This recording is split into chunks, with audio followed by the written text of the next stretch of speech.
Hey, Mess, and thanks for the sub. Appreciate it. How are you this evening?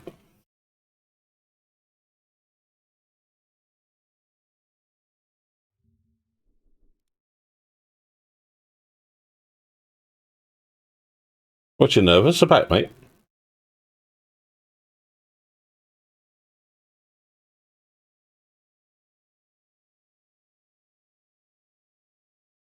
Well, don't. Try not to die, okay?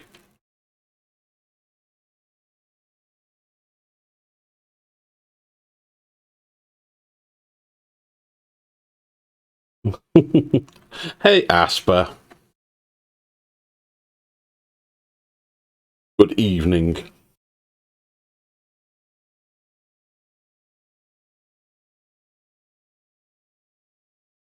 You'll be fine. It's going to hurt like buggery, but you'll recover.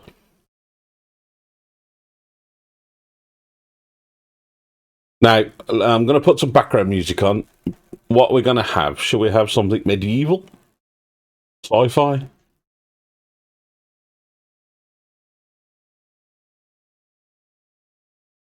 Thank you for the raid, Tree Smoker. I haven't got my alerts on this training screen.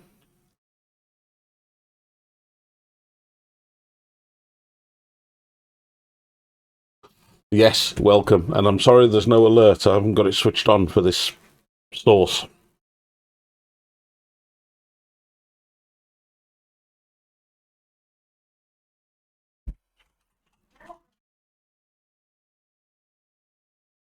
Hello, thank you to speak me.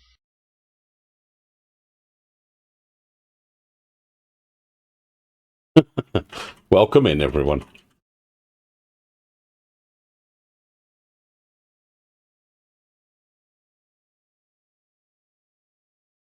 Let's go for that.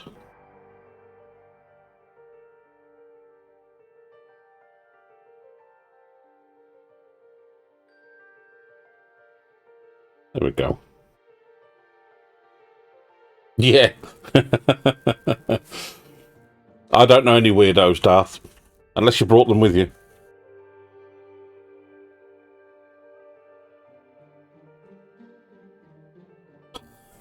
All right, I guess we should get started then. What do we reckon, honey? In Discord, there is a chat party channel. If you want to come in and ask questions, you're welcome to. Well, if you don't have alerts, Tree Smokers, because you haven't set them up or you don't know how to, I can show you.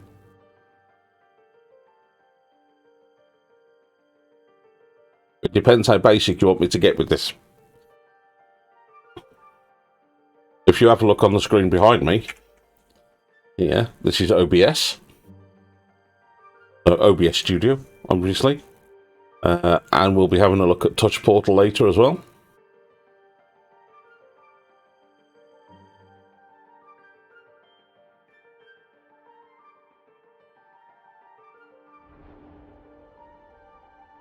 But that's not a bad mess. That'll keep you busy. So we'll start with the basics then, shall we? So,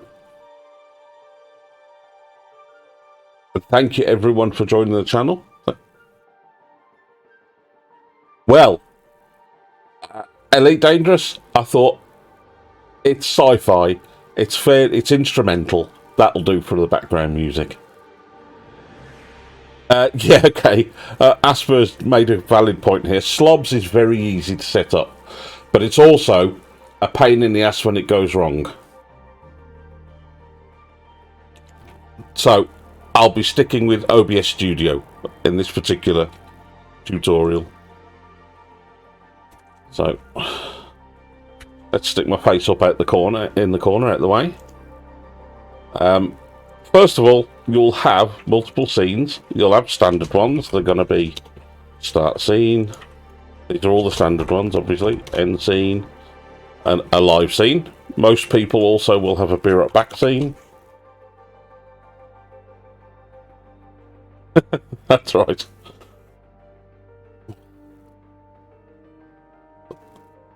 Let me just put these in order. I like to stick them in order, so I'll put start at the top, then live, then I'll have the BRB, and then I'll put end at the bottom.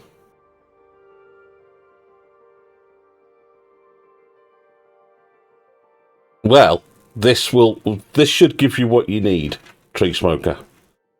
So it's pretty much the same. It just looks more complex.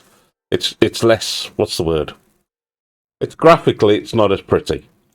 But it has all the same blocks. You've got your scenes, your sources, your audio mixer, and in this case, chat on the side, which I've added. So the first thing to do is settings. When you're starting your stream, you want to know, well, first of all, what bitrate you can support, and the best way to do that is to do a speed test. And I'm guessing most of you will have a much better internet connection than me. If I click go on this, and what I'm looking for is the upload speed. This is a little low, that's normally up to 90. Must be a busy Friday.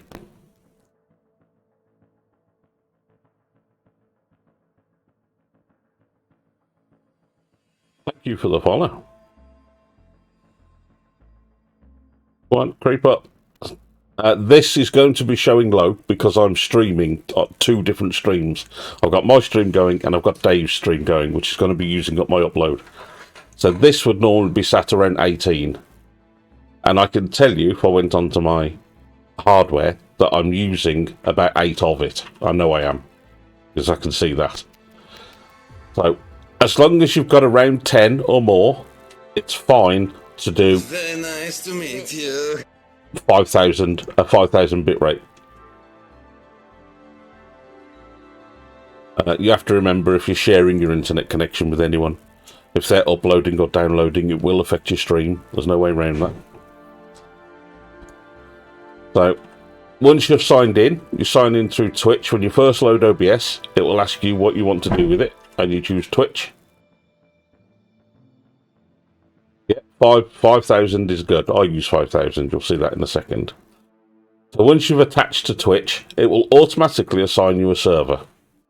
This is called your ingest server. This is the server that it sends to. If you're using slobs, this is hidden, but it still exists. It just chooses it for you. One of the benefits of OBS is, if your responses are crap to that particular ingest server, you can change it to another one. I actually talked to Asper through doing this, and I often find that Frankfurt is better for me. So once that's set up, you look at your output. You can see here I've got 6,000. I can't change any of this because we're live.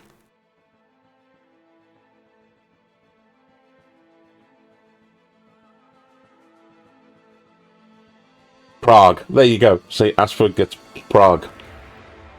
So this stream, this is a second PC. But in all instances, should you have the option, you'll either have this H here, the H264. That's for hardware. That's an AMD encoder. You can see there it says AMD, or it will say NVENC. In all cases, if that's available, you select that. If you use X264, you're using your CPU. And if your CPU is doing a load of work with encoding, it can't do other functions, and you'll get drops. That will cause frame drops. So if this is available, select it. I'm going to go for a standard. I'm not going to rescale it. I'll go for a standard output. All of this is pretty much the same. This is always CBR. There is no reason to use any of the others. Stick to CBR. My target bitrate, I can put 5,000 there because my upload is at least 10 meg. Keyframe interval. This will default to 0 in most of the time, and it should be 2. Keyframe interval determines how often a complete frame gets refreshed. So you might be running 30 frames per second or 60 frames per second, FPS. And it will only generate a new frame every 8 seconds or so. what it does in the meantime is only replaces pixels that have changed. And what that means is if someone joins your channel and they're right at the beginning of that 8 seconds, you'll see pixelation. The screen will look blurry or pixelated.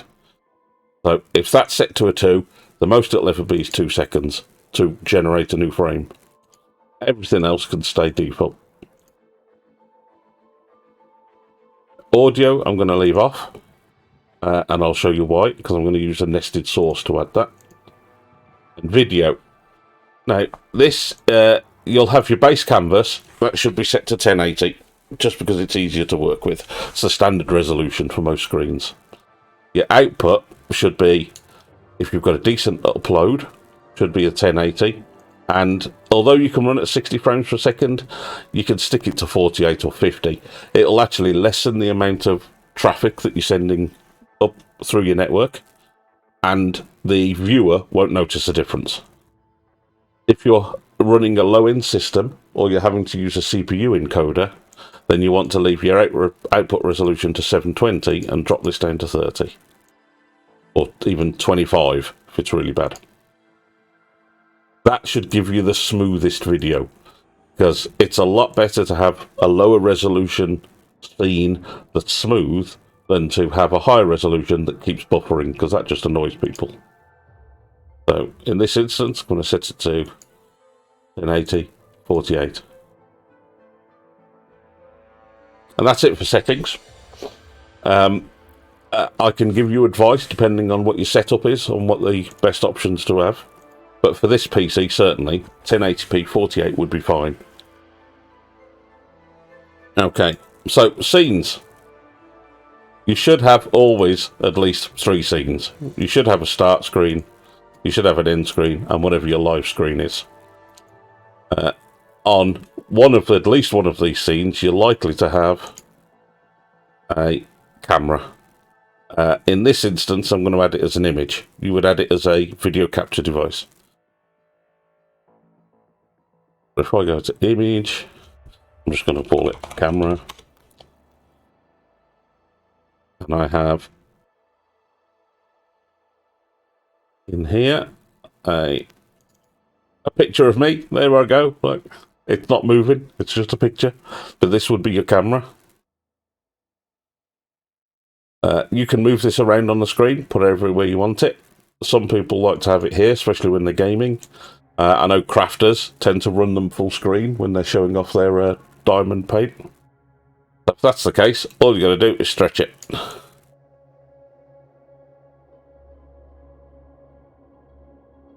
Yeah, it is scary. And to resize it, you just drag one of these, any of these buttons on the corner or the middle, and it'll keep the aspect ratio. So if you need to resize it for any reason, to make it fill, so for instance this doesn't quite fill the canvas, the black is all the canvas, you can use the shift key, hold that down while you do this, while you stretch, while you use the mouse, and you can stretch or shrink it. It obviously distorts if you do it too much, but for small adjustments it's fine. You can, absolutely, but you don't always want to fit it to screen, but you still want to resize it. And for that reason, that's when you use Alt.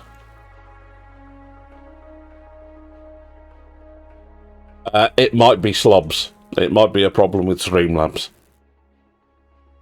But the other option you have is, if you want to get rid of the sides, so it's just your face, if you hold the Alt key down and drag, you'll actually crop it in.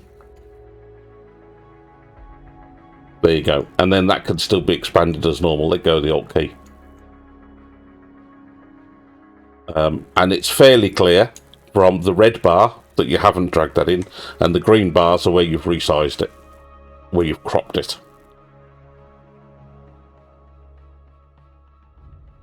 And then we have a full screen webcam, essentially, is what that would be.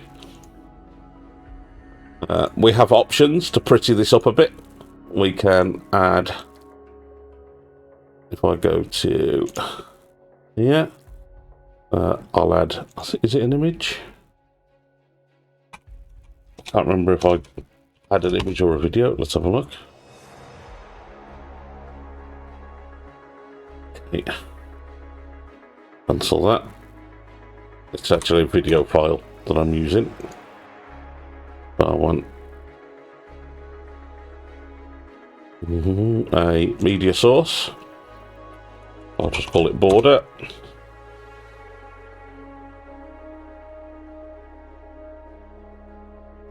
Okay, that, and there we go. I have a webcam border. And then what I can do with my camera is fit it to the border. Again, I'm using the Alt key to bring these sides back out.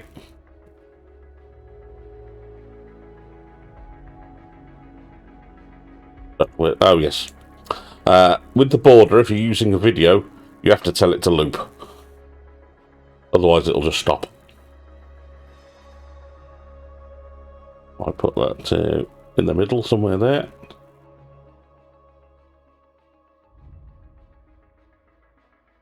And there you go. Now we have a fancy border around our webcam. And you can see it's animated. Okay, so you can then group these. It's very simple. You select one, hold down the shift key, select the other, right click and group. Give them a name, something obvious. So master webcam or cam group. And now that you've got them in a group, you can hide the whole lot, including the border, by hitting the little eye. So it saves you having to do it piece by piece. If for some reason you're showing something else full screen, you want to hide your camera, you can hit the group and the whole lot will disappear and come back again. Like so. In this instance, I'm going to delete all of that. Because if you have a source and you want to use it on multiple scenes, for instance, I'll add an intermission scene or a chatting scene. This could be, or you could have a different scene for an overhead camera. But I want my webcam and my border to appear on both of these scenes. The best way to do it is to use nested scenes. It gets a little... It sounds like it's going to get complicated. It's not. You add a brand new scene, completely fresh, and just call it webcam. And put a symbol at the front, or letters. I usually use NS for nested scene. Or you could use like a little carrot, or, you know, a bunch of symbols, some stars, whatever you like. Just to show that it's a nested scene. I'll call it an NS webcam. I'm going to add my camera to this.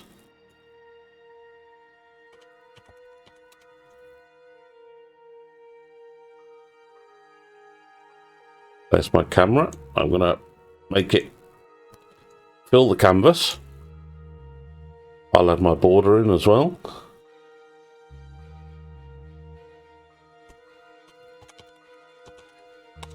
Cam border, make it easy to find. I'm going to loop it this time. There we go. I'm going to fit my camera so it fits into the...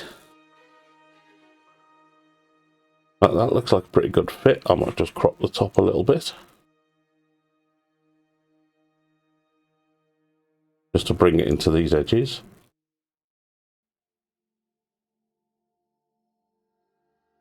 So there's my camera. Now, I'll go back to my live screen and I'm going to add a scene. And I'm going to add my nested scene, my webcam. And there it is.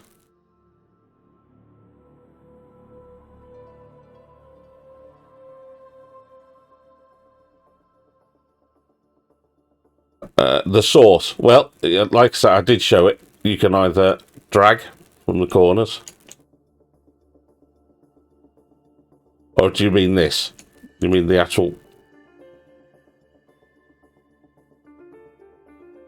This panel here? Is that what you meant? That's just a preview. And then you've also got, which I showed earlier in the settings, we go to video, you can set your canvas size there as well. So, and I'm using 1080p.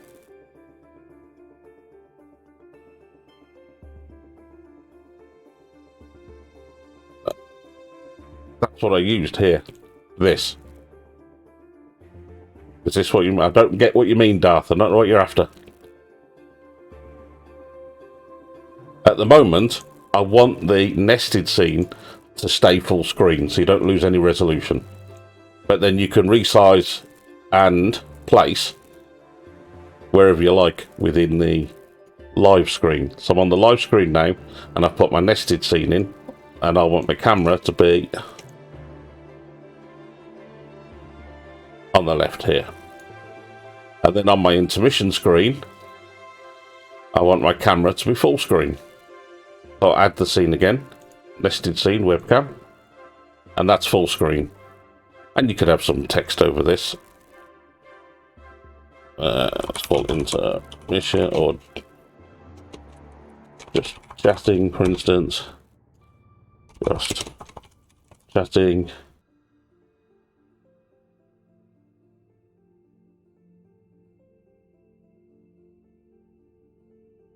There you go. So that could be your chatting screen. That's your live screen. And in both instances, you're using the same camera. So if I make a change to this now, if I decide to use a different camera or a different border, I'll delete the border. And I'm going to add a mask onto it instead.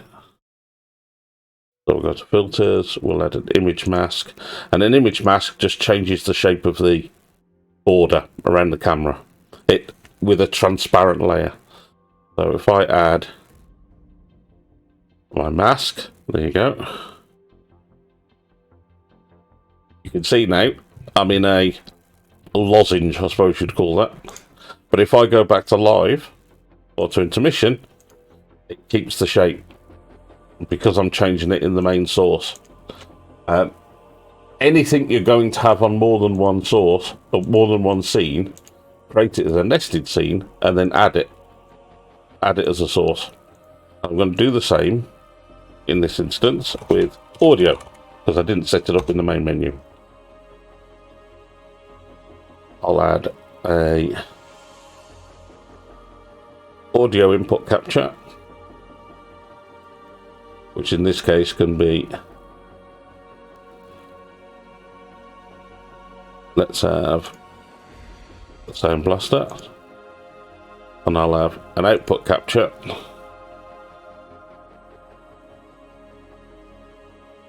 which will be the desktop. So speakers, there we go. You can see my audio sources here, and then I can add them into any scene where I want the audio to appear, again by using the nested scene. I'm going to put a dash in that for consistency. It annoys me. There we go. So if I go to intermission, add a scene, audio, as soon as I add this, the mixer will appear. I can add that to the live screen.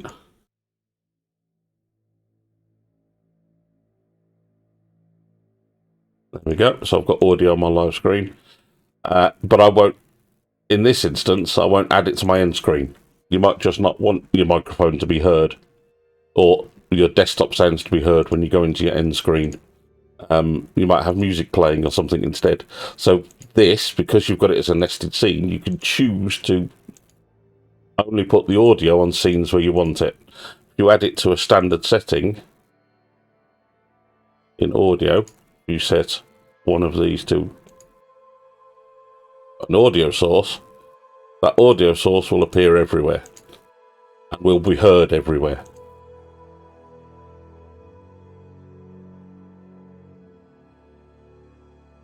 Personally, I don't like that. I like to be able to control which scenes it goes into. So that's nested scenes. In your live screen, if I just put a background in this, any background. In fact, I'll just add a colour source. It's easier so you'll see it. And then I drag it down the list so that it appears behind everything. In this, the order in your sources makes a difference. Anything at the bottom of the list will get overwritten by anything at the top of the list. So you can see there my webcam now is above my colour source. If I change this to another colour.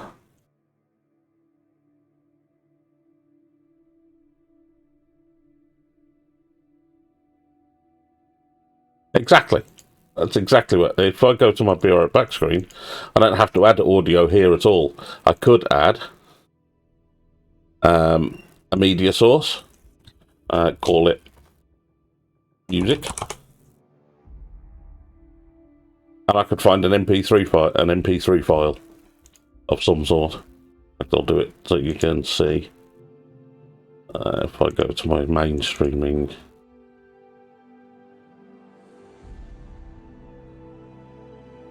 and I pick an audio track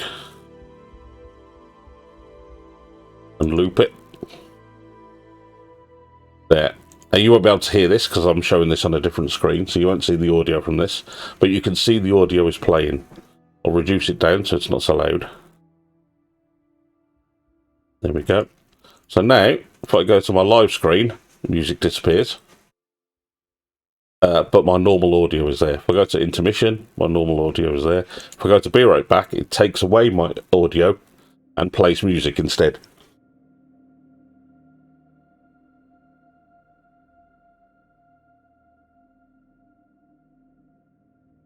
In your scenes, you can highlight these even more. You make your nested scenes even more obvious by colouring them. You could, for instance, set all your nested scenes to one colour, and then you could have your desktop. If I do a window capture, and I'll add, in fact no, actually I'll do a display capture so you can see the desktop display capture, and I will select my second window, which is just what you can see behind me on this screen here. I'm going to move it to the bottom. It's disappeared because there's a colour source in the way. I'm going to delete that colour source, and then my webcam appears over the top of my display capture, and I can still move this around, put it wherever I want. So you can add, not many people use this, or maybe they don't know about it, but webcams can have a mask to give them a shape. You can add it to any source. So if I add this, an image mask here, and select the same one as before,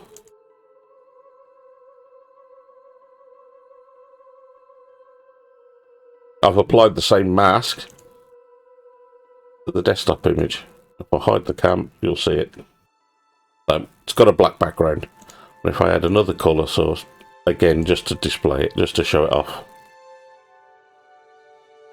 Go for a colour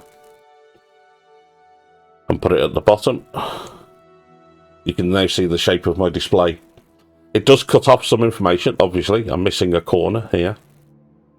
But it can make your cameras, your desktop, you can give them some more interesting edging at the expense of some of the info. There's me again. So, while we're on colour sources, you can also use them to pretty up your webcam, to give your webcam a border. It's very simple. I'll delete that for the moment. Go back to my webcam. So I have here a mask to give it a lozenge shape. If I add a colour source, and I call it cam background,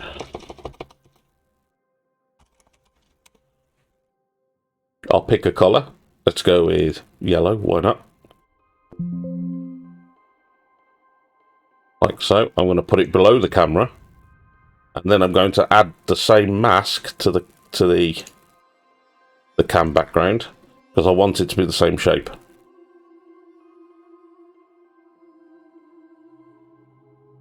like so.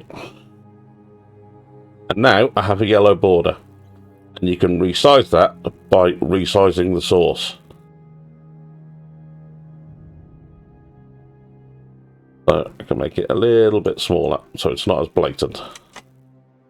If you're snapping to the edge like this, you see the window snapping to the edge. If you hold the control key down, it won't do it temporarily. So I'm going to move that to there to give me a nice yellow border. If I go back to my live screen, there's the yellow border. I'll go back to my intermission, there's the yellow border. And again, if we make the border fill the screen so it's... Oh, I want to do that. If Control Z is an undo. So if you move something and you didn't want to move it, if you do a Control Z, it'll undo it. Go to live. There we go. So I've now got a yellow border around my cam. And if I move the cam, because it's a whole source, it'll move the border as well. At the same time, if I want to hide the camera, it makes a huge difference, Darth. Absolutely. I cock up occasionally, especially when you've got like, you might have 15 sources in one scene, and you click and move and it decides to select the wrong one. Control Z is a lifesaver. Because I've got the webcam set as a source, I don't have to group them to hide both the border and the camera. I can just do it on the main screen by clicking the button, and it'll hide the whole thing.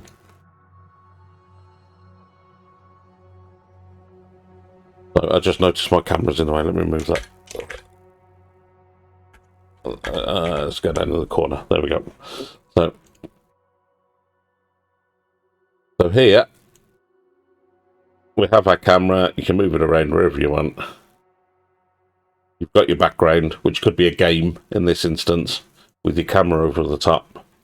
And now you can hide your camera if you want to display the full game. You can drag it if you want to make it full screen, and then back again. And no matter where you have your camera, as long as you make the change in the nested scene, it'll go to any screen that you've put it in. Which is the beauty of nested scenes. You make one change and it'll affect every scene that that source is in. The last thing you might need, you won't in this instance because it's just an image. But what you can do is if you added a browser source, let's say I have YouTube. Let's go for YouTube. And I just happen to want YouTube as a browser source.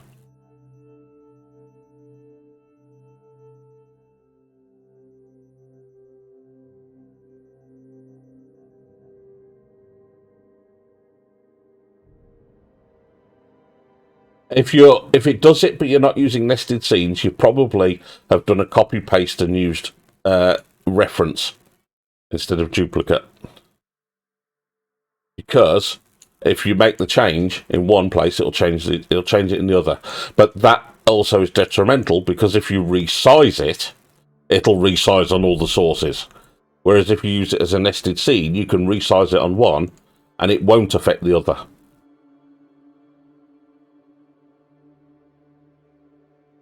I'll get rid of this display capture. Let's move you down. Now, you've got a browser source here, it's not displaying properly. If you right click and interact with it, it'll open it as if it was a browser. In this instance, it's not showing at all. And it's got to be something to do with YouTube. Oh no, it's got the, because I haven't put the source in. Let's try that. There we go. That's what I wanted. I was being stupid, shut up. I knew what I meant. Now you can see here, that's not YouTube. That's Google wanting me to sign in. And the only way you'll be able to do that, because you can't click in here, is to right click and interact. And it'll open it as if it's a browser window.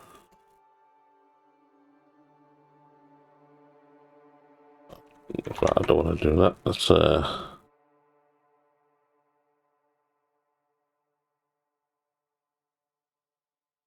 get rid of that. I have no idea how to go back on it though. Let's edit again, see what happens. Browser source. Browser source.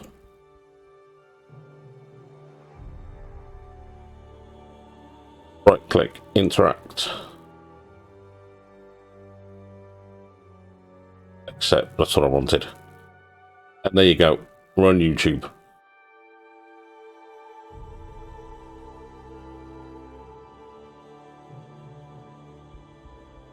Get rid of that. So, while I'm interacting with it, let's have a look at Amber Heard. I have a source there, and you can see it's here now, and I can use the Alt to crop it in. But it only shows the video.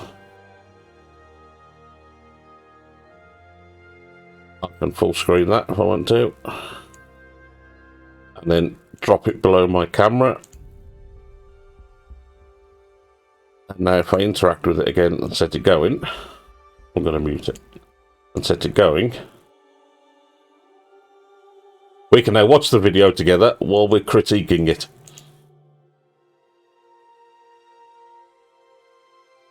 So, you would need the same. You would need to use the interact option if you wanted to share, for instance, Streamloots auctions or Streamloots activity feed, or if you wanted to show anything that you need to interact with. You need to accept cookies, which is browser sources normally. You can use the right-click interact. Let's get rid of that. I don't want to see that. Yeah, cookies. So that's it for sources, pretty much. Docs will come to these. Asper, I noticed, for instance, you've got a load of audio options on your audio mixer. I, for one, prefer the vertical layout because it fits them all on the screen. And all you've got to do is right-click and select vertical. And it makes them easier to see. Also, ones that you're not using, you can hide. Like so. And at any point, you can click on one of the ones that you can see, unhide all, and they'll come back. But that way, you can just keep your audio mixer uncluttered.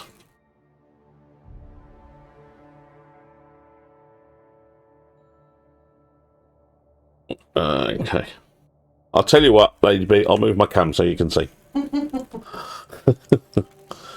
So, yeah, so you right click, vertical layout, which I prefer, and you can hide audio sources or unhide them. If you have a lot of scenes, which if you're using nested scenes, chances are you'll have a lot more, it will keep the clutter down in your sources, but it will increase the amount of scenes you've got. I like to use these in grid mode. And it does them as buttons.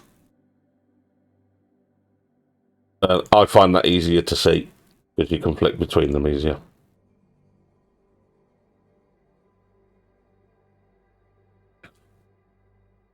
You can also... Well, I take it that's a good thing. Asper, have I finally found something you liked, Asper?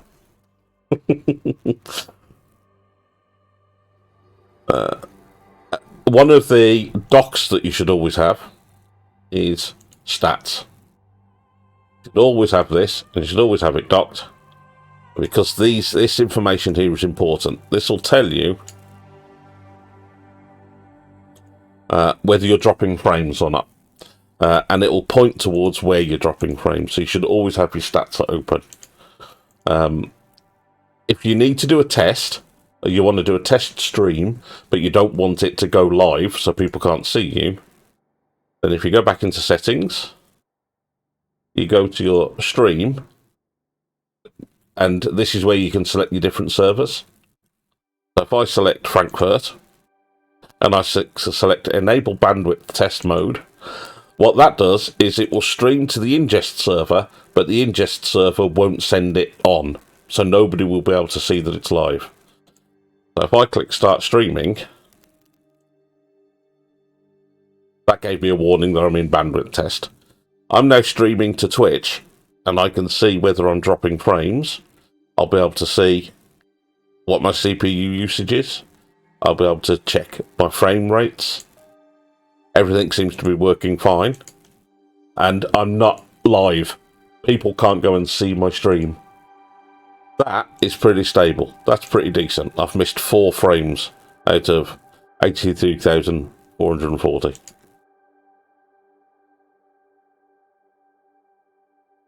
So I'll stop streaming. You can't be streaming while you change settings. You always need to stop. If you go back to File Settings, or hit the Settings button down the bottom, go to Stream, and tick this Enable Bandwidth Test Mode. If I select London 3 and leave that ticked, and then stream again, it's green. That all looks good. You can see that if I do a reset, so it sets it back to 0, and just watch the stats. You can see my average time to transfer frames. Thank you for the gifted sub, Hen. So you can see your stats there. You can reset them. If, for instance, if you see a lot of red and you stop the stream, it won't reset your stats. So if you make a change, it won't show it. I'll go back to the stream, select another one. Let's go for something miles away. Let's go for Salt Lake City.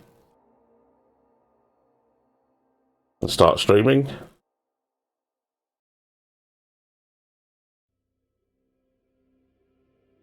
There, look at that, instant red. The connection isn't good enough, so I'm getting dropped frames. You can see my bit rate is limited. Actually, I'm not dropping frames, but my bit rate is heavily throttled. So, but I'm not live, so you're not confusing people by sending go live notifications. Nobody will see this while you're testing it. I'll stop that again. Go to settings. Stream. I'll go back to a close one. Let's go London 3 again. Apply. Now, that red is still there, so if I click start streaming, if it was up here with dropped frames, it wouldn't have reset it. And that's what you reset buttons for. You can see there I'm green. Now that I'm back on London. The only thing you have to remember, and that pop-up warning is there for a reason, is before you start streaming for real, you untick that button. Otherwise, nobody will ever see it. And you'll be sat there to an audience of 0 going, why is nobody coming? So, that is, I've done scenes, I've done sources. You can also do custom docs. I use this, it's handy. And a custom doc is really anything you want it to be. I use Streamloots, for instance. So if I go to, or speech chat.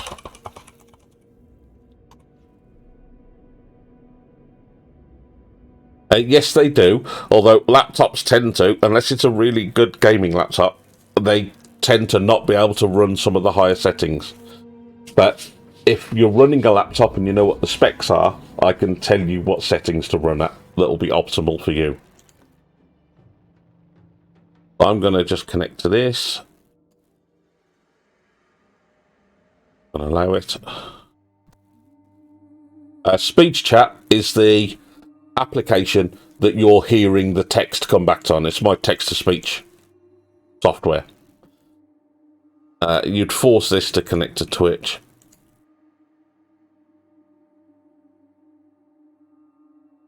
Which I've just done, and authorize it.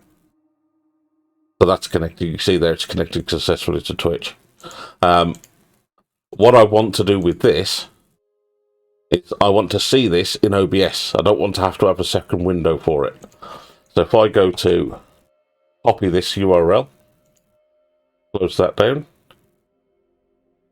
go back to OBS, and I'm going to add a doc. I don't want the stream to see it, so I'm not adding it as a source. I just want to be able to see it. So if you go to docs and then custom browser docs, give it a name, so I'll call it speech chat, put the URL in and apply.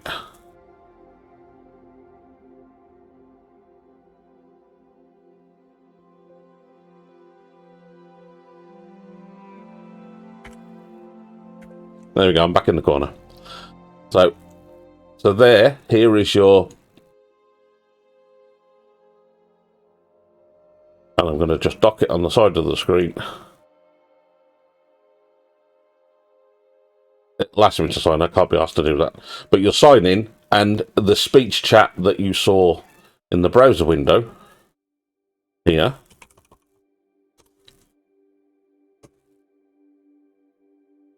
this window will appear without the toolbar in OBS as a doc.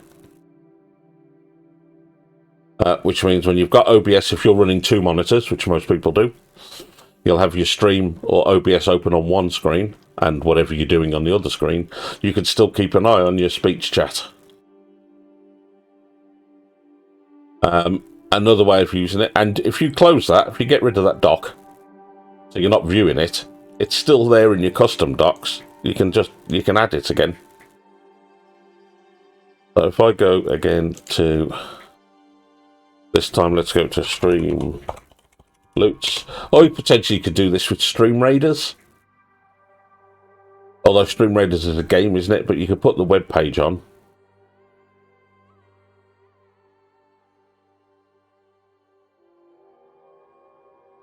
This won't have any, this is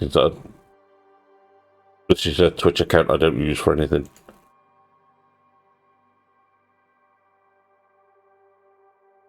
But if I wanted to see, I don't know, let's go to, there's me, look.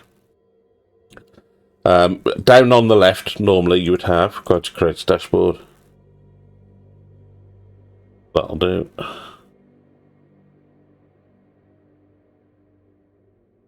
not interested in all of this. Select. Go.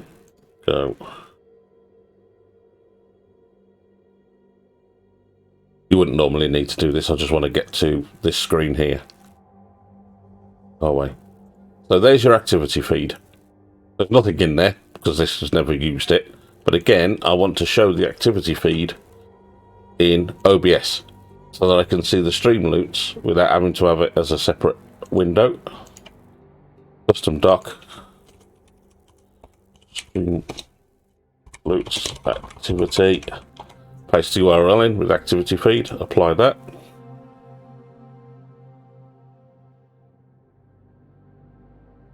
And close that, accept, log in. Again, this will ask you to log in. But once you've done it once, it'll remember it. So I'm not going to bother signing into this, can't be asked to find the password for this account. But you can have your stream loots activity feed. So if somebody plays something, if you don't see it on your stream, you can look at your activity feed in the doc and see what it was.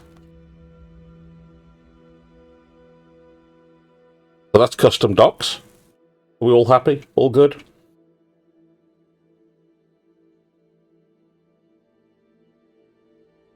Now, we're going to go to studio mode now. A studio mode is supposed to allow you to prepare a scene ready to go live with it. So, let's assume I'm on a start screen.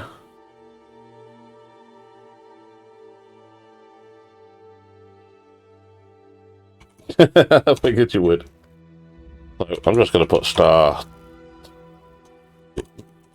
So, I don't know, I'm just messing. There we go, starting screen. So you know it's a starting screen. So you've got your starting screen. If I hit studio mode, it will put a duplicate scene to the left. It says preview at the top. Program is what users are currently seeing. If this is live, your viewers can see this starting soon, this program screen. They can't see this scene on the left, and you can change this. So if I select live now, or intermission, they're still seeing the starting screen. So on this live screen, I could say, do you know what? I want my webcam bigger before I go live. Or I want it in the top right-hand corner instead, with your game behind it. And they can't see any of this. And at the moment you're ready, you hit transition. And now all of your viewers are seeing your live screen. And it swaps them. And this one again, you can change. You can say, I want to go to my Be Right Back screen with music on it to get it ready. And when you're ready, hit transition, and they're on your Be Right Back screen. You can change this or whatever. Let's assume you want to go Be Right Back because you want to do something with your camera. Move your camera around, hit transition again, and you're back on the live screen. So your viewers, your audience, will only see what's in the right-hand window, in the program window. You can use this to edit on the fly. So if I go to NS Webcam, and I change if I go into my cam background, they won't see me messing with this on screen, but as soon as I change the colour, they'll see it on the live screen. And there's no need to transition because I'm using a nested scene. I'm just editing a nested scene to change the colour on the main scene. Hit studio mode again, and it'll turn it off.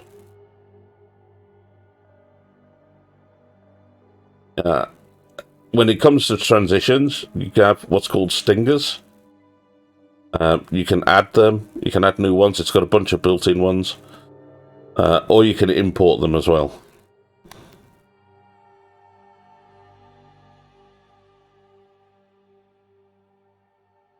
Why does it not let me click on that? Come on. So let's add a move. There we go. And now when I transition, it'll move.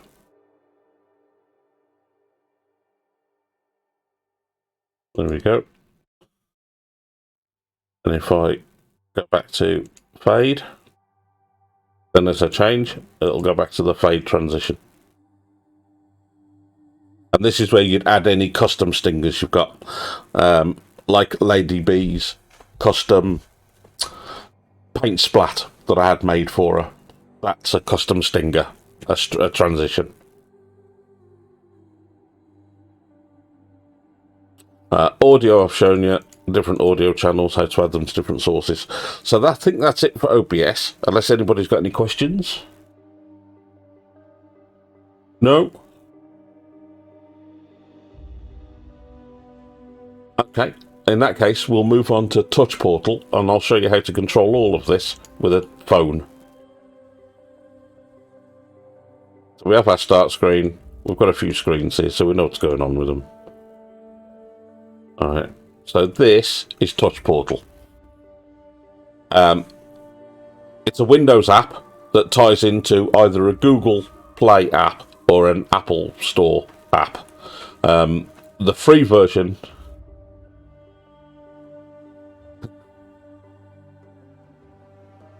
import. Hold on. So if you're adding scenes and you've got them in another product, is that what you mean? So if you've got them in Streamlabs and you want to import them into OBS, it's a bit convoluted because you have to do an export from. I need to drink. You need to do an export. So you need to do an export from Streamlabs, and I don't have it installed to show you.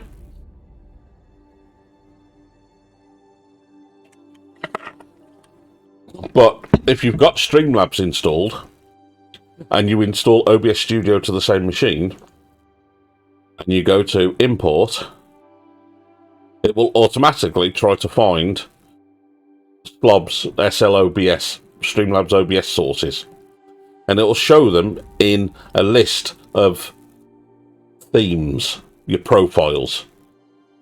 So you've got profiles here. I've got a training profile. I've got an untitled, which does nothing. Go back to training. There we go. So, in slobs, you've got one profile, so you're just seeing everything. But you don't need to export it. If you've got OBS installed, you can go to Profile, Import, alright, Scene Collection, Import, and it will automatically try and find any slobs ones you've got.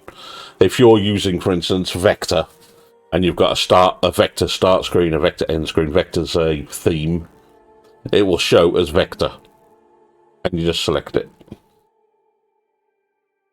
Of course you can. If it doesn't let you, I can mod it, or I can do it for you. I can't remember. Honestly, I can't remember if I've got them blocked or not. Or you can send it to Lady B and she can do it.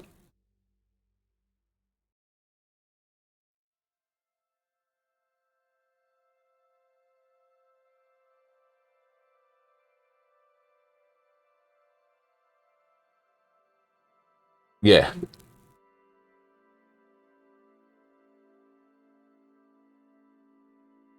Yeah, there are tutorials on it, and some quite good ones. Essentially, they'll just show you what I've just shown you. But it does go into a bit more detail, because you have to remember, for instance, when you're importing from Slobs, Slobs has built-in chat boxes and things like that that are connected to the Streamlabs website, the Streamlabs dashboard. They won't transport properly. They just won't transfer. They won't work.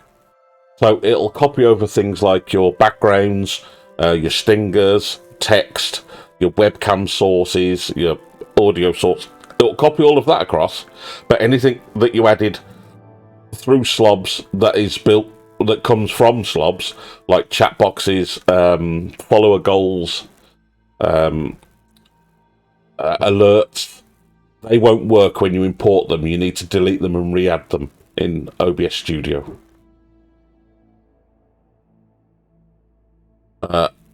If you go into, in fact, I'll show you. Let's go into Streamlabs. Yes, I'm going to log in. No, I don't want that, thanks. Get to Twitch.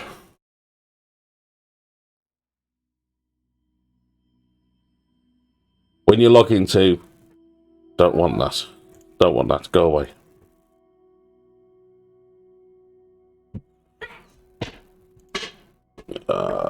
Let's have a look. It's not on my auto mods either. If you send it to Lady B or to me in Discord, I will copy it across for you. I don't have any problem with that. So if you're in Streamlabs and you've got your alert box, for instance, at the top here, it will give you the URL.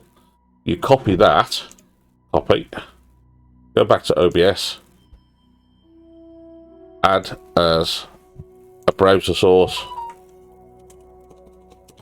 alerts, paste it into there, I don't know what it... and OK it. And now the alerts are on stream. Something else I do with this, I'm going to delete that, in case I ever want to change it. Again, I add it as a nested scene. So I usually call it overlays, and I add more than just the alerts. So I'll create a nested scene called overlays. I'll add my alerts like so. I don't know whether I should charge him or not. There you go. So here we have alerts, and I'll make them appear full screen just because I can. We'll go back to Streamlabs, and I'm going to go all widgets, and I'm going to find my chat box. I don't know which weekend I charge. And I'll do the same again. Copy. Should I charge him on today? We'll charge him today or Saturday. Okay. I'm going to add another browser source. Chat. Again, put it in here.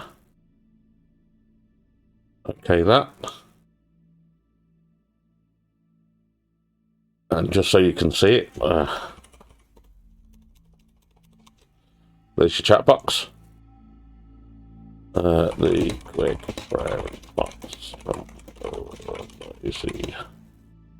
Doug. Oh, in answer to your question, Pockets, yes, I'm saving the VOD. And what I'm going to do with it is put it in YouTube or something. Because it'll only last 60 days, I think, on Twitch. So put your chat box wherever you want it. And again, if I go back to the live screen and I add a scene and I add my nested scene overlays, my overlays will now appear. If I go to alert box and do a test follow, there you can see it's on my live screen. So again, you can add that to any screen you want it. I might not want the chats or the alerts on my Be Alright back screen, for instance.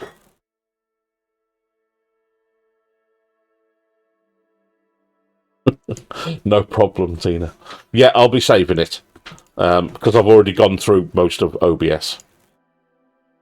But again, let's add the overlays like so to my Be Alright back screen. Let's add it to my intermission screen.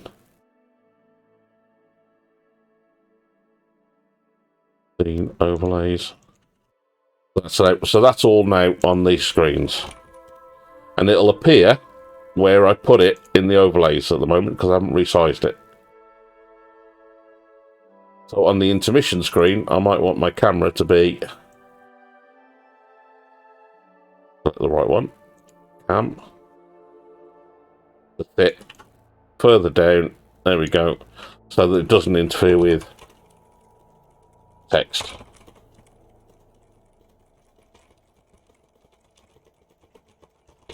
Like so.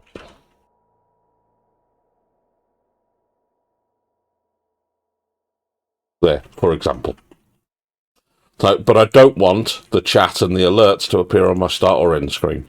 So again, because I'm using it as a nested overlay, I don't have to add them to those scenes. But if I make a change to this, because I'll want the chat to be bigger, or I want to move it to the right of the screen, or I want to add another overlay, for instance, I want to show latest follower, latest subscriber, and so on across the top, I can add them to overlay, and as soon as I go back to my live and my intermission screen, they'll automatically appear in place. This also keeps your sources list a lot tidier. As you can see here, the webcam has got 2 options. That could have 3, 4, 5. And that adds 3, 4, 5 lines to your sources, where you only need 1 for a nested scene.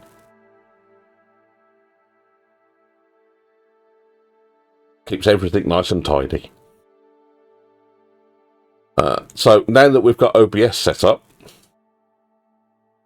Touch Portal is free, but on the free version, it only gives you 8 buttons on the first page, and it gives you a second page,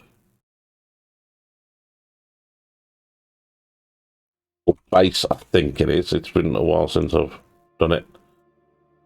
It gives you a second page with the same, another 8 buttons, and you can't add or change or resize them without paying for the Pro version. The Pro version is $13, I think, but because this performs as well, if not better, than a Stream Deck or a Loop Deck, which I use, it has more functionality. $13 isn't a lot. The downside is, if you buy it on Apple, you don't get the Android Pro version. If you buy it on Android, you don't get the Apple version, so you end up, like me, having to buy it twice, because...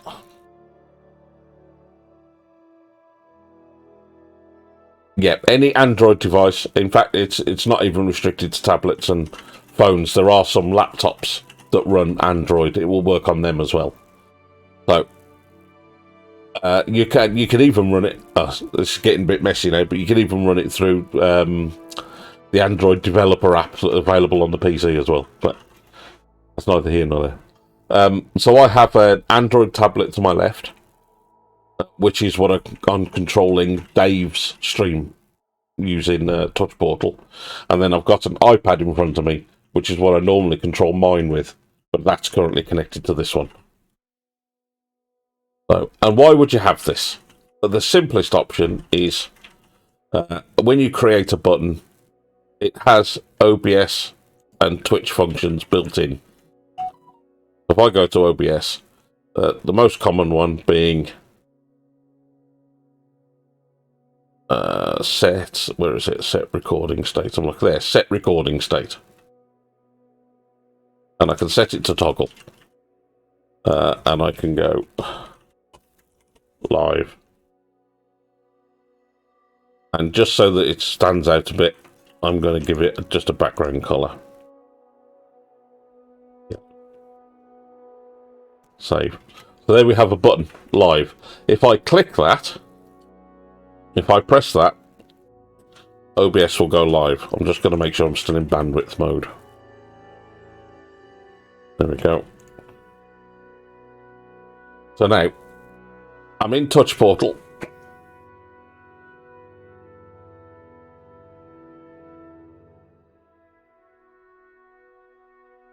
Thank you very much, Lady B. So, you know, I'm in OBS. I've created the button to go live, to toggle the live option in Touch Portal. So if I go back to OBS and I press the button, you'll see the start recording at the bottom right to help if my camera wasn't in the way. There we go. You can see the start recording is on in the bottom right. If I press the button again, stops recording. Press it again, start recording. You get the picture. So you can start with a button. For the second button, let's go. I want to set a scene. So I want to go to start screen. Call it start. Again, I'm just going to give it a color so it stands out on the screen more. That'll do. So I've got a start button. Source visibility. I don't want source visibility. Let's delete that. Scene. We'll go live. Live. Scene. Again, I'll give it another color. I'll do. And then I spelled scene wrong, but you get the idea. Scene end. And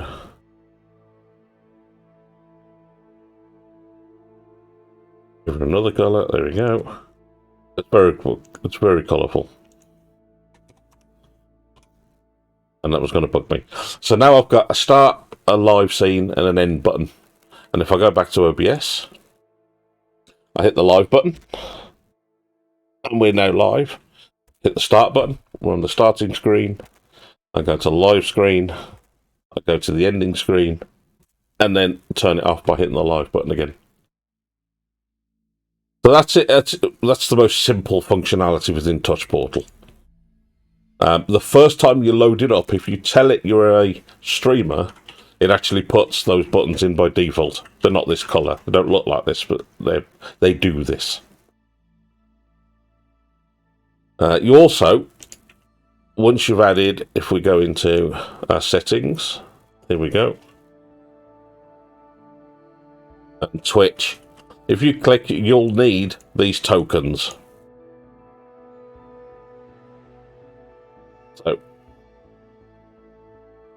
if you go into connect a Twitch account and click connect, it will load up a browser, and it will try to load the Twitch account you're already logged into.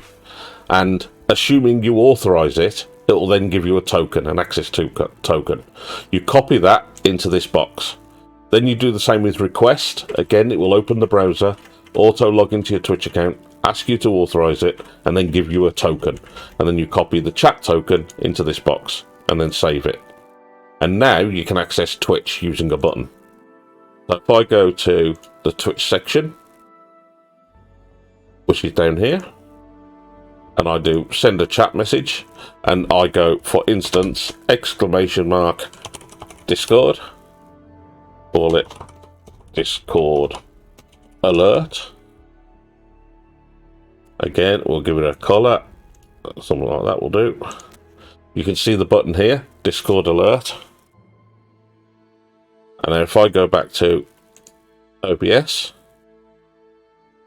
and I hit the button, there you go, exclamation mark Discord. There it is. And it will automatically enter it for you. So you can use that for shoutouts, although you have to know them. It won't obviously find the last user, but you can use it to do a shout out for someone who's in like frequently. You could use it to send a text message like thanks for subscribing, simple stuff like that.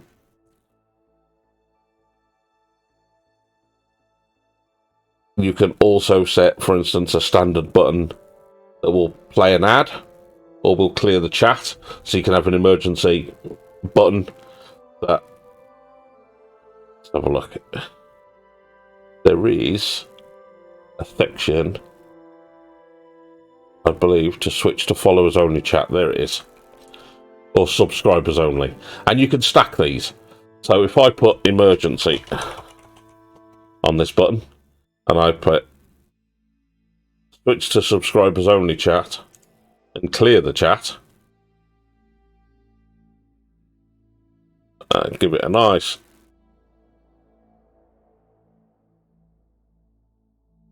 red colour. Just set the text to black so it's easy to see. There you go. Save that.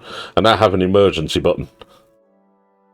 So if you get some trolls or a hate raid or something like that, and you're in OBS and you're streaming, if you hit your emergency button, it'll clear the chat and go into subscriber only mode.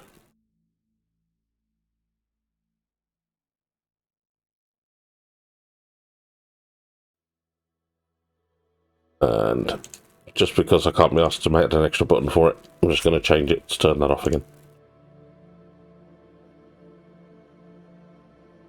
So, and that's, you can stack obviously multiple. You can do these in your start screen as well. You switch to a start screen. You can have it switch to a live screen when you go, click the live button and clear the chat for your live stream. Or you can have it set the stream title. You can have it set the category. So you can control all of this by integrating Twitch. There is a small file, as well as Touch Portal, that you need to install to get Touch Portal to talk to OBS. And it is this file here. It's called the OBS WebSocket. Hun, if you do an exclamation mark WebSocket for me, it should put the link up on the screen.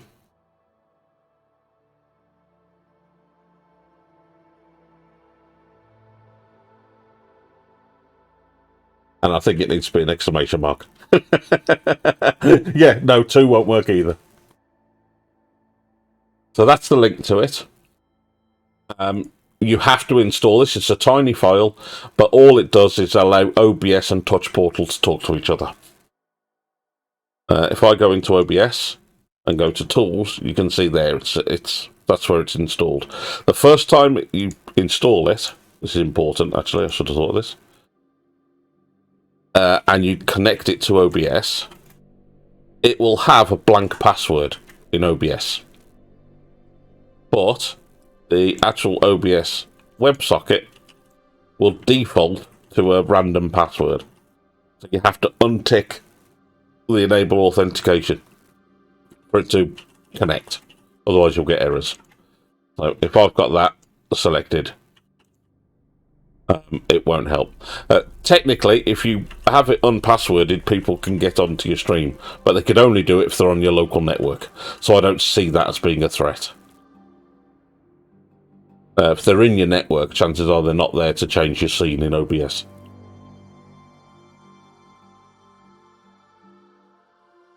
So, once you've got it connected, it actually says down here, you can see I'm connected to Borlak iPad. If my iPad wasn't on, this would be orange to confirm that I was connected.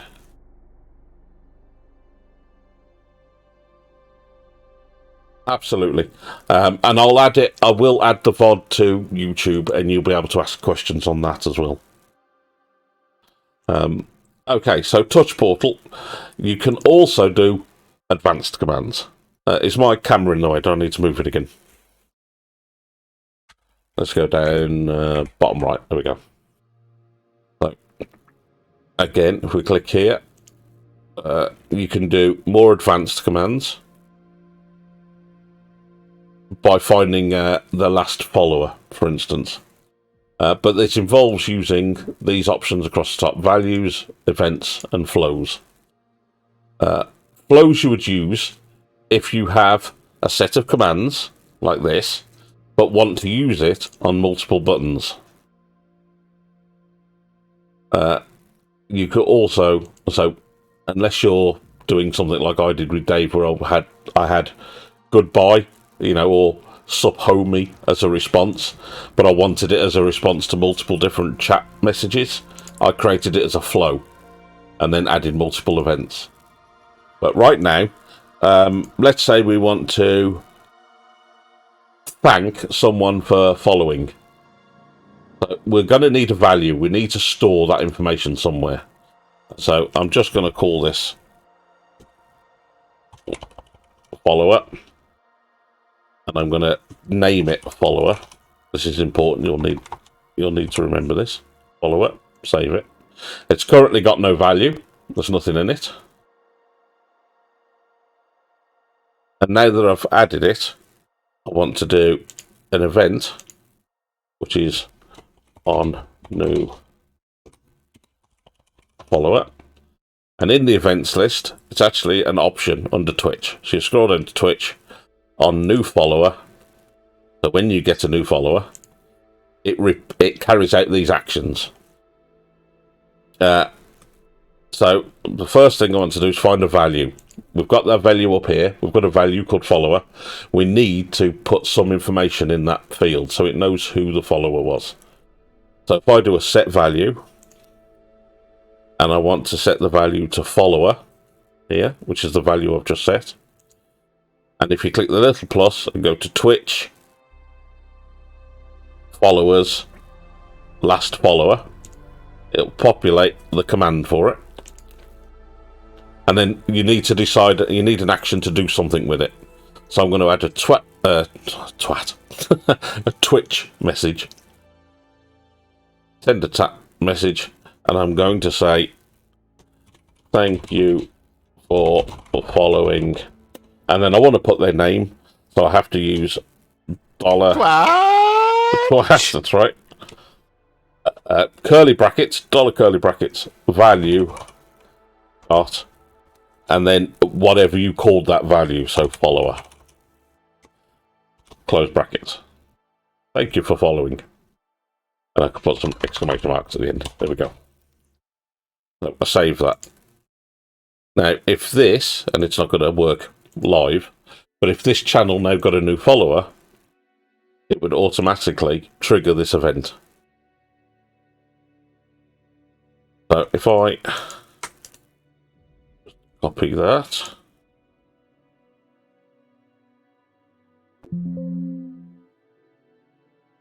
I'm just going to give it a button.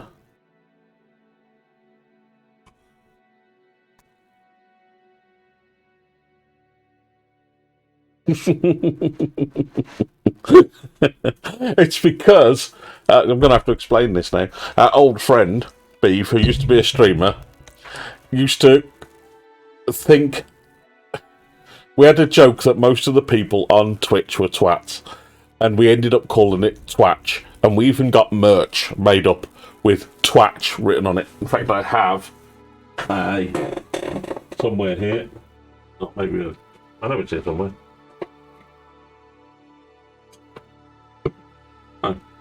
I tell a lie, I can't find it. But I have a bandana with Twatch written on it. That I had specially made. So, and we have a sound alert for it, which you've just heard. Twatch. And me and Beansy and Beeve, the three guys who used to play War Thunder, called ourselves the Twatch Crew. But it kind of stuck. So let me refresh this. Let's go back to OBS. And there you can see It said, thank you for following, but it couldn't find the value because there isn't a follower. If I go back to here, you can see it doesn't have a current value. I can give it one. So, save.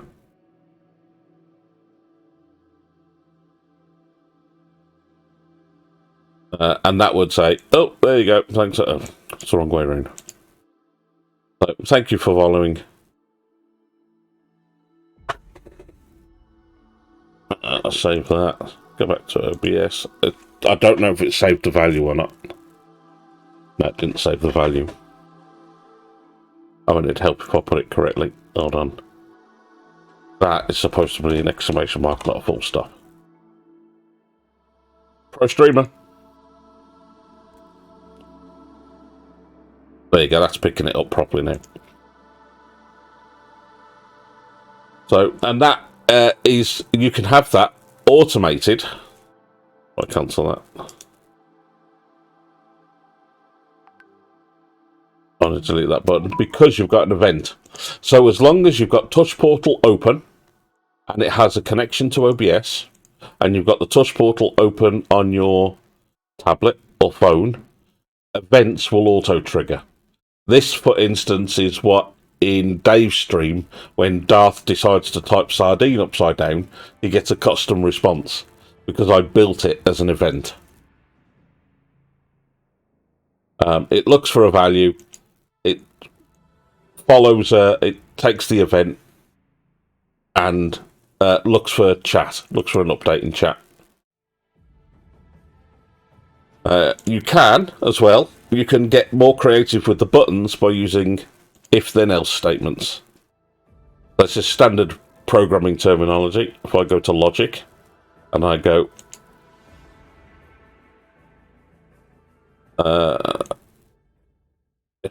if OBS streaming state is started, then stop it. And if I go to visuals, change button visuals, I go change to, so change title to offline, and change the background color to red. Put that in the same statement. And then in else, we're going to put, I'm just going to control, I'm using the control to multiple select these. Copy all selected. Paste all selected. Move them under else. Let start. Double click on that so it goes to green. And change the text to live. Add. I'm going to have the default value to offline because chances are it will be when you first load the software. So now I've got a red button. I've got OBS is currently switched off. If I click the button, you can see it's gone live here. And you can't see it. I could show you on the tablet. On the tablet, the button has gone green. Let me show you. Put it on the camera for you. So, see there, the button has gone green, and then if I press it again, like so, oh, there we go, it's gone red, and our stream has stopped. Plug that back in.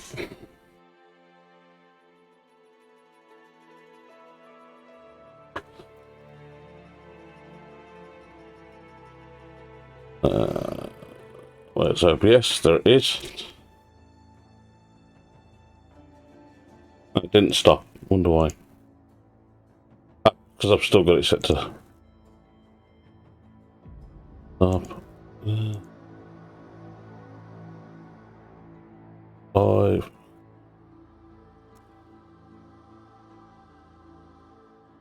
I can't see why that won't work. I'll look at that later. the point is, you can use if statements to change actions based on how it currently is set up.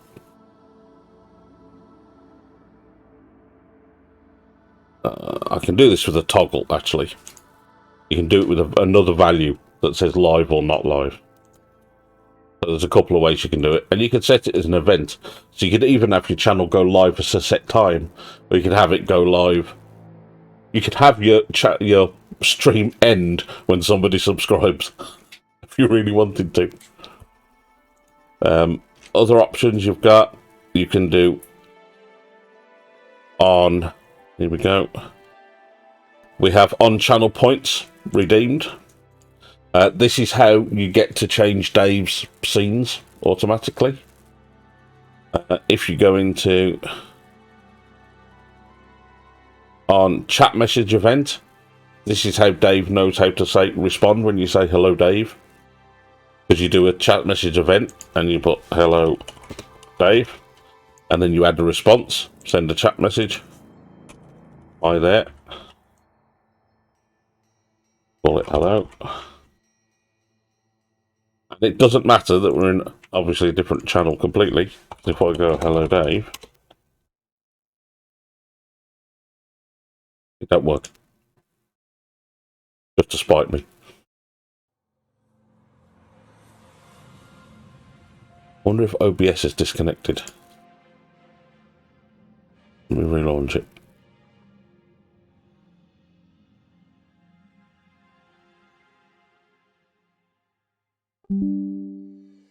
That's the WebSocket. You'll get that every time you launch or close Touch Portal.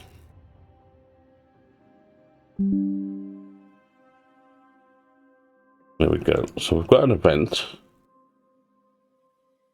Our event is, it contains hello Dave, on chat message event. Chat message hello there.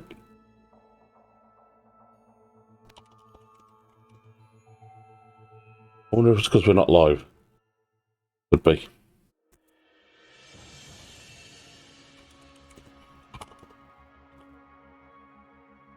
I don't know why that's not working. There's no reason why it shouldn't.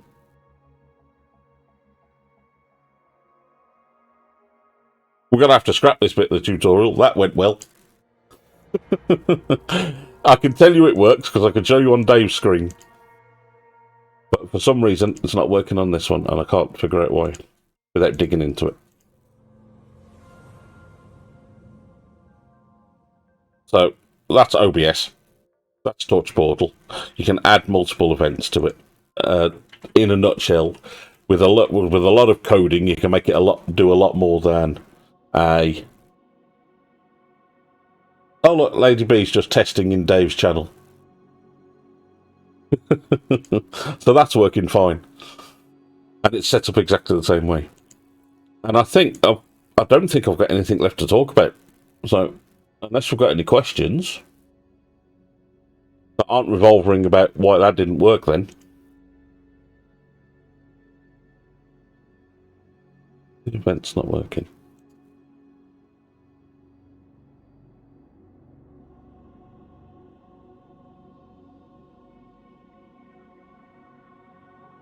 Doesn't need queuing. Get to everyone.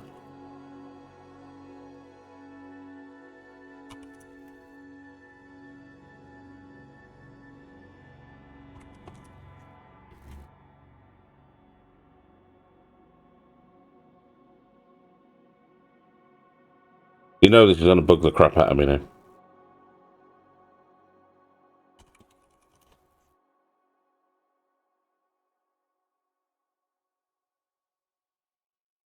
I wonder if it's lost its chat. Okay.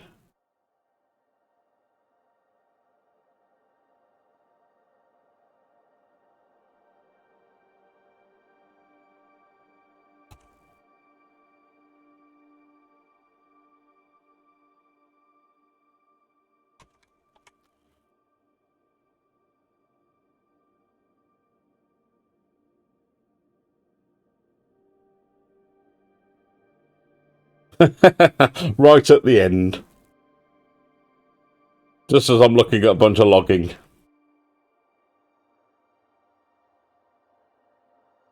hello. Thank you to speak. Me? If you want any help or advice on gaming PCs or anything, feel free to ask. Welcome, Raiders. Thank you for coming in. We're actually just coming towards the end of our stream. We can look at stream elements. Asper, do you have any specific questions? Very nice to meet you. Thank you, Eb.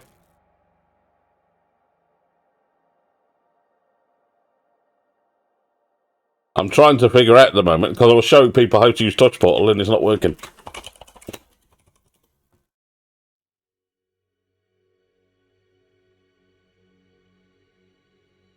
Oh, it is.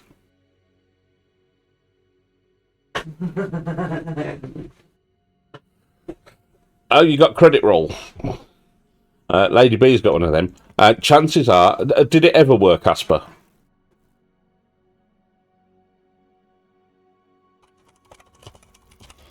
Ah, you paid in the ass pocket. Ugh.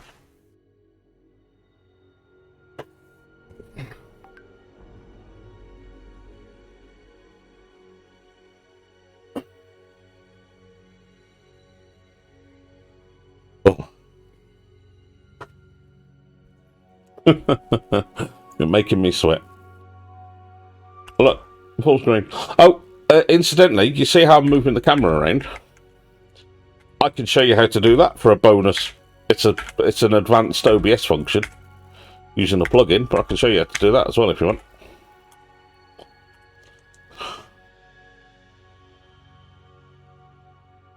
Let me log into Stream Elements.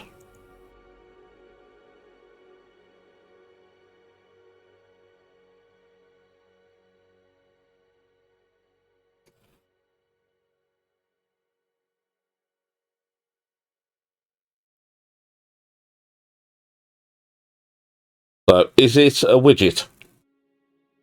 I'm assuming it's a widget.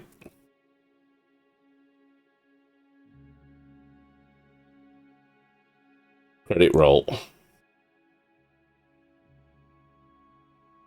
What did you do?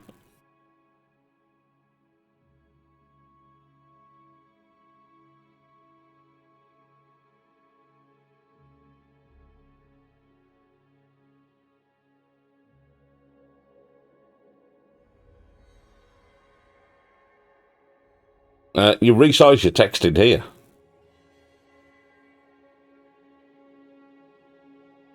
It's done through the... clicked on the wrong button.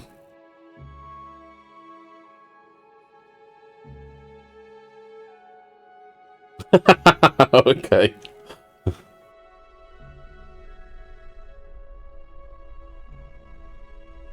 course you are.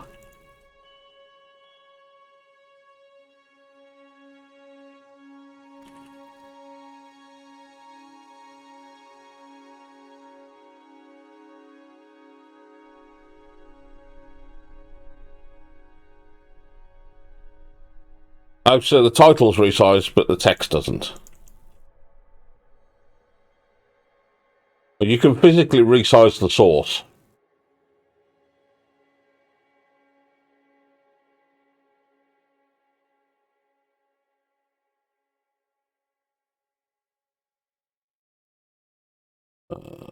Donators. There is no option for text size in here that I can see. I can't see a font size. It's just a standard.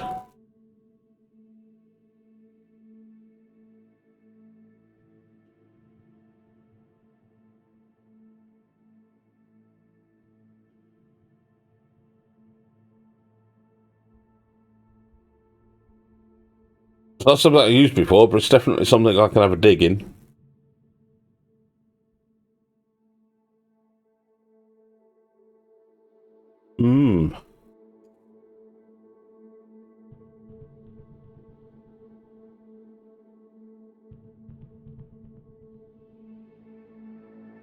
That did nothing.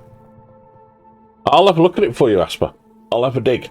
Because I've never used it, but I know Lady B does, so I can have a play with it and see what it looks like. Normally, in OBS, when you edit a source for an external browser, for a widget, you have the option to select things like font sizes. Let's install the moving camera for Pockets, as we'll finish on that, because that's quite funky.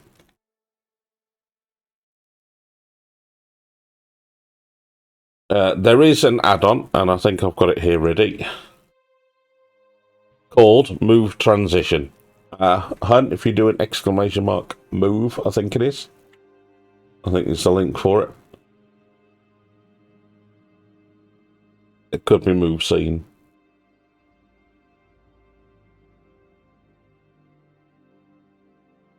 No, I need some check my stream elements.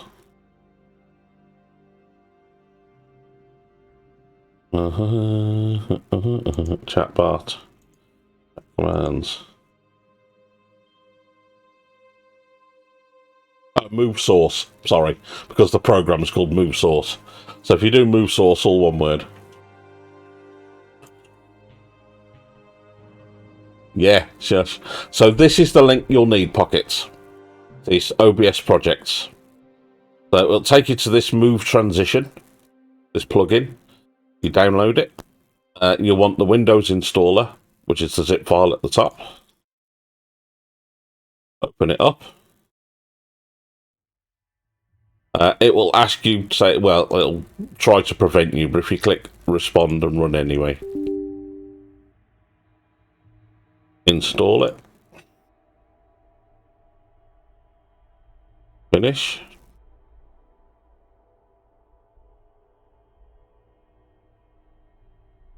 Yeah, it's good. So once you've got it installed, it will be in OBS. Yeah, it's in the text at the top. I'll show you again. Yeah, you found it. Okay. So once you've got it installed, I've got my camera here, my webcam, and to start off with, I'm going to move it up into the top left-hand corner, like so. And on the scene, not on the individual source, but on the scene that the source is in, I'm going to add. We now have a move source option. Now that we've installed the plugin, you do need to restart OBS when you install the source. So, but you can see there, I've got a move source. I'm going to actually rename it, so I know move source. I'm just going to call it cam top left. Okay. I've got the camera where I want it. Is my camera in the way? Yeah, I'll put mine down the bottom left. There we go. So, you put the camera where you want it. So I want it up the top left. And then you set get transform here. And that's all you have to do with that. And then you add a new one. Move source. I'm going to call it cam mid left. So I'm going to call this one cam mid left. I'm going to move the camera to the middle. And I'm going to hit get transform. And then I'm going to add a new one. Move source. I'm going to put this one, call this one cam full screen. And I'm going to put the camera at full screen like that. And then again, I'm going to hit get transform.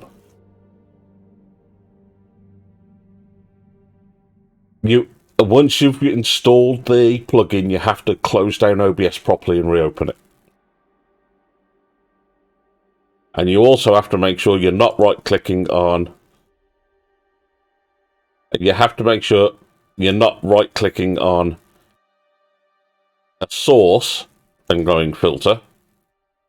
You have to go to a scene and add a filter.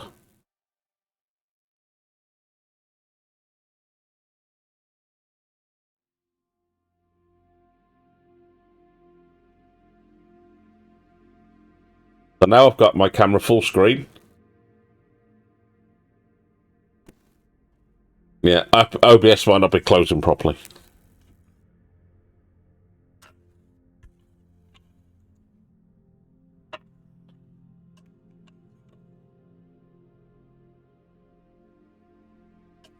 Once you've got your move sources set, so I've got cam top left, cam mid left, and cam full screen. Yeah, look at you doing techie stuff. The easiest way then to get them to actually activate is now that you've got them, you go into settings, go to hotkeys, and in hotkeys go down to your source, to your scene. Here's my live screen, and you can see there that it's already populated them with cam top left, cam mid left, cam full screen. And I'm going to call it, and I'm going to use something like Control Shift 1, Control Shift 2, and Control Shift 3, and apply. So now, when I do Control Shift 1, it puts it up the top left, Control Shift 2 puts it in the middle, and Control Shift 3 puts it to full screen. And you can toggle between them.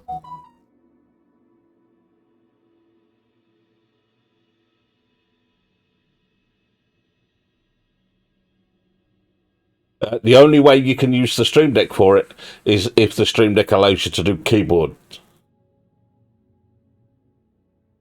The time it takes to do what? You mean so when I hit the button, how long it takes to expand?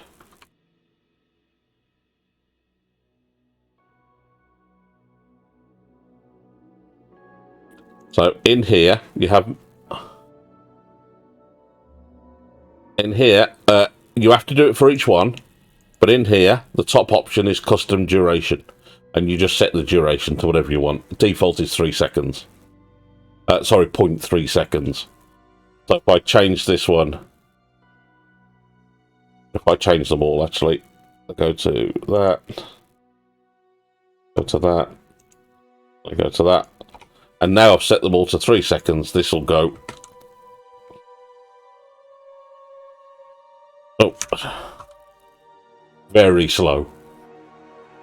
But it'll take now 3 seconds to do the transition.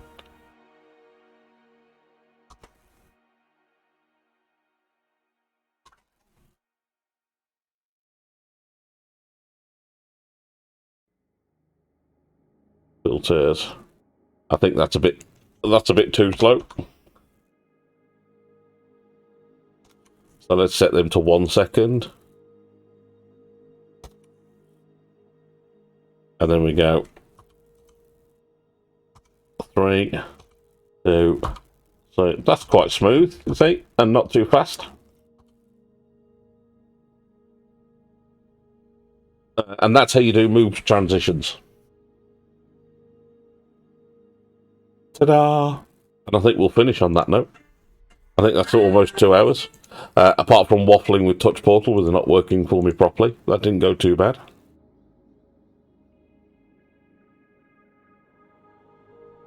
I might have to cut that bit out in the YouTube video. I'll download it and I'll cut that bit out where it didn't work. Thank you all for watching. If you do have any questions, just drop a note in Discord. It's not a problem.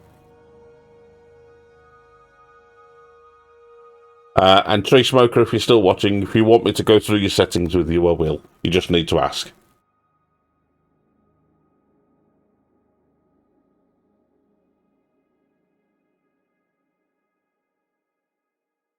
No, you didn't.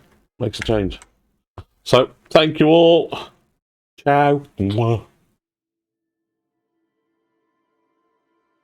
Yeah, I'll get into it. Alright. But you're giving out to me for not raiding. Jeez.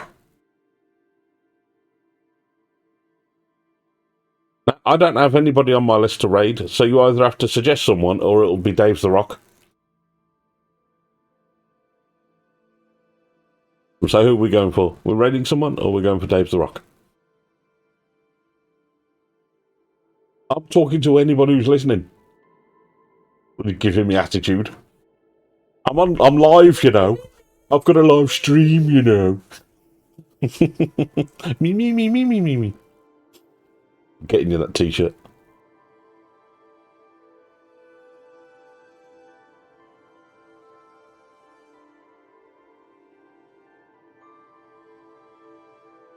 Pockets got there first. Let's do that. Whoever the hell that is.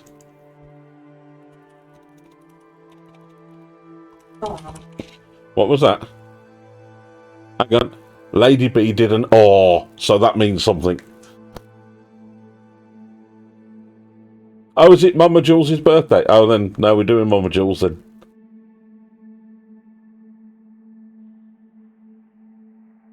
Mama Jules.